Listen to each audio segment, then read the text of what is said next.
This is St. Louis on the Air from St. Louis Public Radio. I'm Elaine Cha. This has been a long, cold winter. After being buried in ice, St. Louis is finally getting some sunshine. It means nature is kicking things into high gear as it gets back into doing the things it does best, making things grow. The warm weather is great news for humans as well, especially a group like Ujima. For years, the St. Louis nonprofit has been growing food in urban farms in North St. Louis. But this growing season will be its first since 2020 without its community garden. It's because this past August, St. Louis Public Schools evicted Ujima and several other nonprofits after a dispute with St. Louis University. It's a big change for Ujima, and to talk about its mission and how the group is refocusing after losing its community garden, I'm joined by Ujima founder and executive director, Nick Speed. Nick, welcome to St. Louis on the Air. Thank you so much. I appreciate it. So, Nick, let's talk about the history of this farm. You founded Ujima in 2018. Talk with us about its mission and, in particular, how urban farming was actually not part of the plan at first. Yeah, so when I founded the organization in 2018, the mission was to cultivate community through food justice, environmental stewardship, and youth empowerment. And the original goal was actually to have a nonprofit community cafe in which we would allow customers to set the price of their entree, and they can donate in exchange for their meal or volunteer for 30 minutes in exchange for their meal if they had the capacity. And so we really wanted to look at food justice and really breaking down the barriers to access to healthy, nutritious food. So what was the thing that made the cafe not achievable, and how did that ultimately lead to what Ujima became?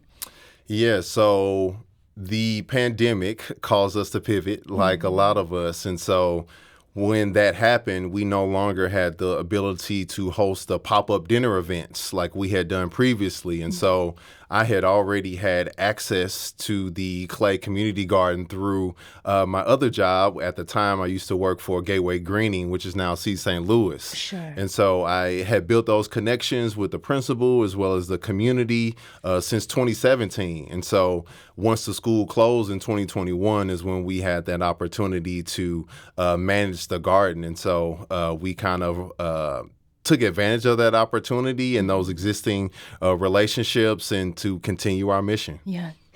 So since we are on radio, we don't have visuals, but we can use words, right, to paint a picture.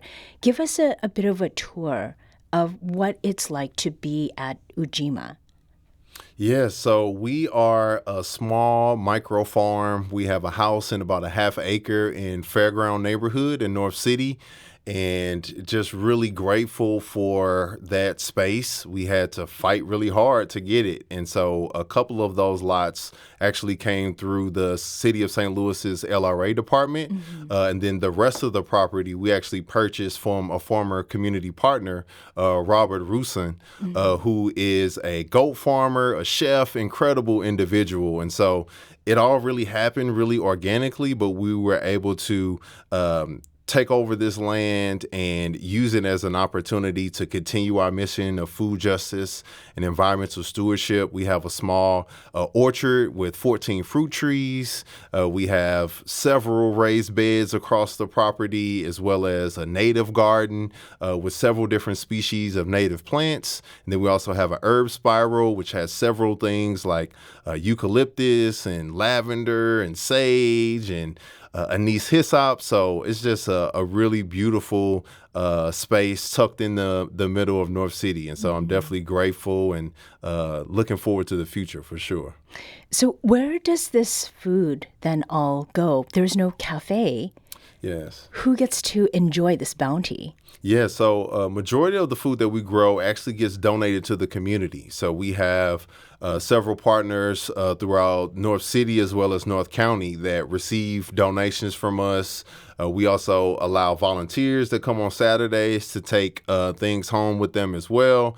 And so most of what we do gets donated, but we also have folks like Operation Food Surge, and in previous years, City Greens Market has also purchased things from us as well.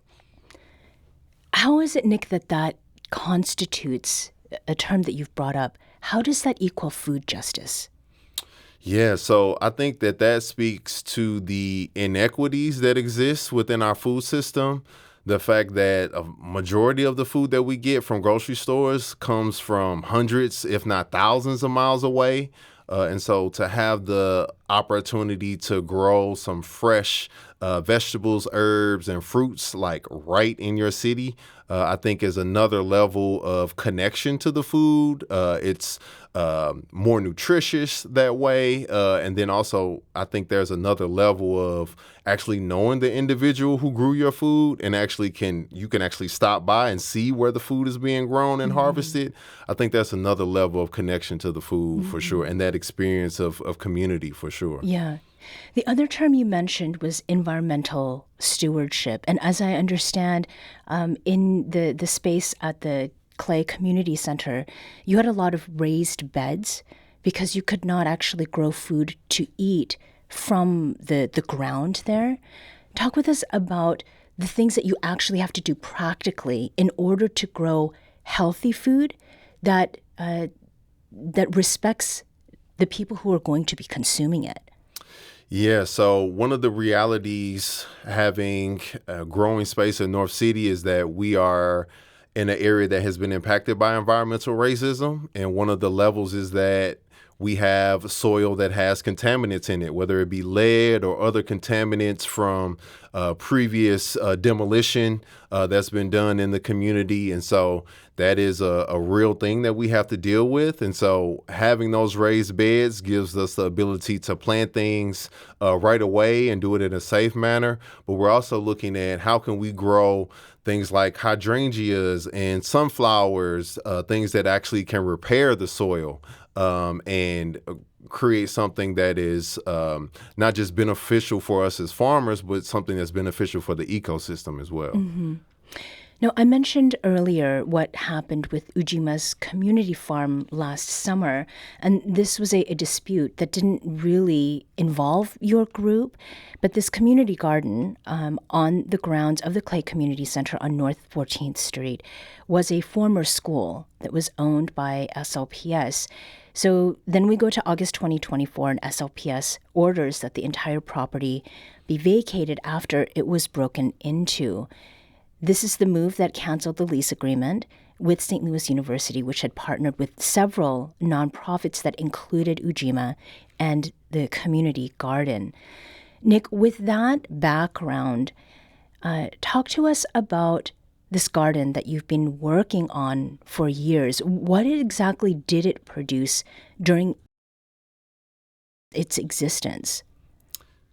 Yeah, so the garden itself has been in existence since the 90s, long before I arrived. And so when I arrived in 2017, I was the outdoor educator with Gateway Greening, now C. St. Louis. And so my first experience in the garden was doing lessons with the students at Clay Elementary. So I work with pre-K through fifth grade. I also work with the special education class as well. And so each of the classes had their own space in the garden. We would do salad parties at the end of the year. And so it was a really immersive space in which they were able to learn different subjects. And I was able to work with the school in each class once a week. And so that was really amazing. And so was really sad when the school closed, and I was grateful that we had the ability to continue to manage it because we've had hundreds of students from all over the greater St. Louis area come by for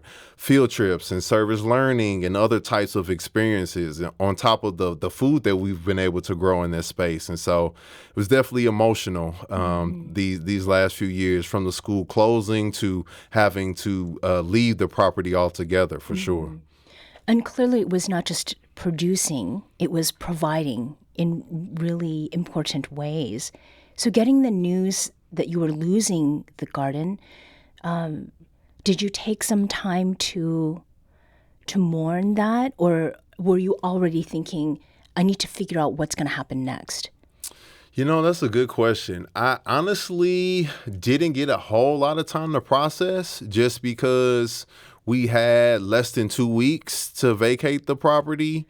And we also were in the midst of the Sunflower Institute and wrapping things up with that program. And so there were just so many other things happening. And so there was a lot of emotions involved. I definitely cried. But I think it was a learning lesson, I think, for everyone. And it was an opportunity for the community to show up. And they did in a very big way. Not only were we able to, I think we received, I would say, a little less than $3,000 in donations. We had over 50 volunteers show up over the course of 3 weeks. And so it was just really incredible to see community show up in that manner and really mobilize around something and turn the negative into a positive. Mm-hmm. We're speaking today about urban farming with Nick Speed, who is the founder of Ujima. I think one of the things to really emphasize about this is that I've spoken with you thus far, but Nick, you do not garden alone. And Ujima runs something called the Sunflower Institute, which is a paid apprenticeship for teens. Who or what was the seed for this idea? So to be completely honest, I really struggled as a teenager and a young adult, really figuring out what I was going to do in life. I pivoted so many times. I changed my major maybe 6 or 7 times in undergrad. And so I like to tell people I took the scenic route to get to this place. And so I know that I am not the only one who has struggles like this. And so this was honestly birthed out of my struggles with mental health, my struggles with figuring out what I wanted to do career-wise, feeling confident in myself, even though I was getting all these rejections from employment opportunities. And so I wanted to create space for the next generation in a way that I wished that I had growing up. Well, speaking of the next generation, I'd like to introduce another voice to our conversation. Deja Smith is an alumni of the Sunflower Institute, and she joins us now in studio. Deja, welcome to St. Louis on the Air. Hi. So, Deja, Sunflower Institute. Mm-hmm. What are you doing with sunflowers? Is it literally working with these plants, or is there something sort of a deeper way of looking at this? So the sunflowers are definitely around. We have sunflowers. Okay. Our main focus isn't always the sunflowers, but we definitely have the sunflowers. But I feel like it's definitely much deeper than that. We grow plenty of things, even though we say we are the sunflower, to include in relationships with each other, between youth, Black youth at that. We get relationships with the land and, with each other, and it's definitely much deeper than just the sunflower. Mm-hmm. So how is it that you're working with, with soil, with plants? Mm-hmm. What are some of the things that you do as someone involved with the Sunflower Institute? Mm-hmm. Well, as everybody knows, I spent last summer with the Sunflower Institute, and it really encouraged me more to do more gardening-related things at home.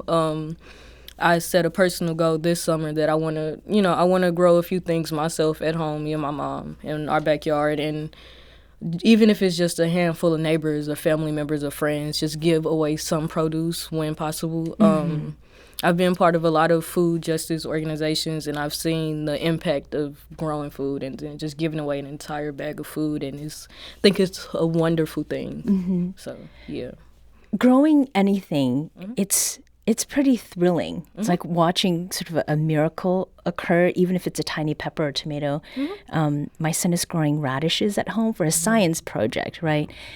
Are there tips that you have picked up, or maybe we wouldn't call them tricks, but is there a way to approach growing in your own backyard at home that you have applied and seen really great results come of it? Mm-hmm. Me personally, my favorite one is to do it wrong. Start however much knowledge you have, start anyway, and just do it. And it could be very nerve-wracking when you first get into it. Like, you know what I mean? Oh, when should I start my seeds? When should I transplant them? When should I put them? Okay, when should I harvest? Do I have to prune this? You know, it could be really overwhelming when you first get into it. So I think it's really easy. You know, just let yourself make mistakes. Be open to making mistakes, and just know you're not.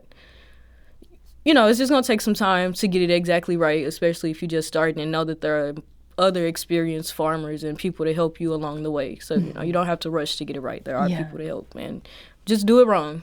Just do it wrong. Yep, do it wrong. Figure it out. Yep. Nick, the goals of this program, how much of what Deja is talking about speaks to the objectives that you had when you first started it? Yes, I definitely agree with Deja. I think we want not just folks to have an understanding of how to grow food independently, but we also have cooking classes. So we want them to have practice making a meal for themselves and for other people, and how powerful that experience can be. We take them on camping trips. We go on the Current River and do a float trip, and we expose them to other entrepreneurs and young professionals that look like them, to show them different career opportunities that they could take a part of. And so we really try to take a holistic approach at this, using farming and food as the catalyst for this learning, for this community building. Mm-hmm. Deja, earlier I had spoken with Nick about the closure of the community garden last year. Can you share some memories of that place? You know, how does it capture what the garden meant? Yeah, I would say whenever I first got introduced to the Clay Community Garden, I was definitely, I would say it was kind of like a breath of fresh air, only because farm jobs that I worked in the past have been more focused on, you know, doing the work. And that's not a bad thing, but it was just different to come and see, okay, it was a smaller size farm, and the focus wasn't too deeply, you know, it wasn't too, you know, we weren't too engrossed in just do the farm work, get the work done, weigh it out, put it up, put it in stock. You know what I mean? It was definitely nice to come in and see that we were all starting something together, you know, and I learned a lot of tips and tricks that I didn't know before, because things were more of a learning process, if that makes sense. It was more of a learning process than a regular job process. So it was definitely refreshing for me to be up there with all of my peers and my coworkers and stuff like that. It was very nice. Mm-hmm. And how many people were you in that cohort with? I think it was 10. Was it 10 of us? Yeah, it was 10 of us. And are you all pretty tight now? Yes. Okay. Yes. Yes, so tight. You hang out? They call and text, and they will come get you. Yes. Okay. Yes. So, Nick, I understand that you're preparing to accept another cohort of teens to the Sunflower Institute. What does it take for someone to be part of that? Yeah, so we currently have a partnership with STL Youth Jobs. And so in order to work with us, they have to at least be 16 years old. And so they also have to sign up through STL Youth Jobs. It's a fairly simple application process. And then there are 2 separate trainings that they would need to attend. And so once that is completed and they submit their financial paperwork and get signed up for payroll, then they can start working with us. Ujima also operates a George Washington Carver farm. Well, actually, you're wearing a shirt. It says George Washington Carver Farms, plural. And on the back, I think it says Black Neighborhoods Matter. Yes. What does George Washington Carver Farms do? What does it represent? What does it mean? Yes, good question. So George Washington Carver is someone who is very inspiring to me personally. And so in my previous role with Seed St. Louis, I learned a lot about George Washington Carver and his work, not just as a farmer and a plant scientist, but his support and development for Black farmers throughout the South, and how he created opportunities for folks who had limited options when it comes to employment. And so just learning about his legacy and learning about just how smart he was, and just learning not just how difficult his childhood was, but just the willingness to pivot. And there's also a level of wanting to share more about his legacy, because I really feel like it's so short as just the peanut or the sweet potato guy. But a lot of people don't know that Carver was an artist, and he loved music, and he loved nature, and he would get lost in the woods and paint and observe everything. And so there's a level of Carver that I think is missed oftentimes in our reflections of him. And so I see this as an opportunity to continue his legacy, as an educator as well, doing our work with the Sunflower Institute and work with other young people. I see it as an opportunity to highlight someone who was born and raised in Missouri as well. So I'm just really grateful for that opportunity. And even though Carver didn't have kids, I like to think that we are doing his legacy proud. Right. As we close here, Deja, I'd love to hear about maybe something specific you grew that captures what makes the work of Ujima so necessary and so rewarding. So last summer we planted some sweet potatoes. Kind of just put them in there, we just put them in there a little quick. Didn't really focus too hard on it. Just put them in there and see what they would do. And we ended up with some really, really big sweet potatoes. And I don't know, I was just kind of in awe of we harvested them all together, and it was like, it's kind of some work getting them out of the ground. But once we got them out, they were just like huge. They were huge. And I was just so pleased with it. I just loved it. I just felt like, wow, look at that potato. Just grew in the ground, and it's huge. So it's just nice. It's just so nice. Did you all then cook them together? So I feel like we used a lot of the sweet potatoes to I think we had, we did something with some kids at the Boys and Girls Club, and we just, we showed the potatoes around, and I'm sure a lot of people took some with them. We had a lot, some big ones. So, yeah, I don't think we didn't get a chance to cook them all together, but that is a goal this year. Yeah, next time. And Nick, how about for you? Something that you have grown, something specific that has really underscored, I think, what I'd mentioned earlier. There's what the farm has produced, but it's also what it has provided. Yes, for sure. So I am biased and really enjoy the sunflowers that we grow at the farm. They are just so stunning, and they come in so many different shapes and sizes and colors. And I think what's really cool to me about the sunflowers, not just the fact that they bring color and beauty to the farm, but the level of support that they provide to the rest of the ecosystem, whether it be food for birds, whether it be shelter for insects or other creatures, whether it be supports for other plants that maybe are vining and need extra support to continue to grow. And so they just really, I think, set a really cool metaphor for what we want to accomplish at the farm with the Sunflower Institute.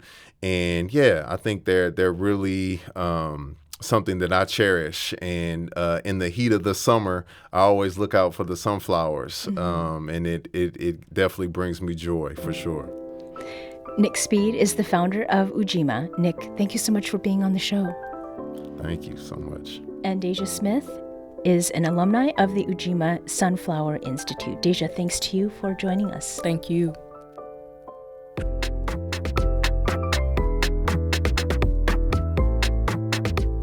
This episode was produced by Danny Wissentowski. Audio engineering and podcast design by Aaron Dorr. Our executive producer is Alex Hoyer. St. Louis on the Air is a production of St. Louis Public Radio. Understanding starts here. Do you find yourself regularly listening to episodes of St. Louis on the Air? Suggest us to a friend you think might enjoy our conversations, and leave us a review and rating on Apple Podcasts on the App Store. It's the simplest way to help people discover our show. Thank you. St. Louis Public Radio is a member-supported service of the University of Missouri St. Louis.